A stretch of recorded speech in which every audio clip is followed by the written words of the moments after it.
Guys, welcome back to Sunny Life channel. Thank you so much guys for tuning in. I'm here to update you of what is going to happen on Gomora from the 8th to the 12th of June 2020. Finally guys, Thathi get the justice for Mbongeni. On Monday, Thathi forces herself to come to terms with terrible truth as she discovers a new suspect for Mbongeni's death. Just as Lamini commit to Teddy as part of their family, they are met with a nasty surprise back home. On Tuesday, Thathi undercover mission only creates a rift between her and her family. Teddy is forced to confront his true feeling about his mom. On Wednesday, Thathi finally finds the key to the evidence. Zodwa works on earning Teddy's trust. On Thursday, Thathi finally stumbles on something helpful for her legal investigation.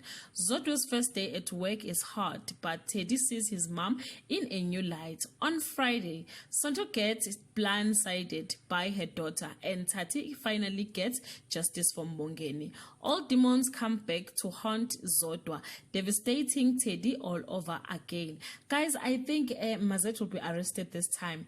You can leave your comment below and share your thoughts. Till we meet again, I love you so much guys. Bye.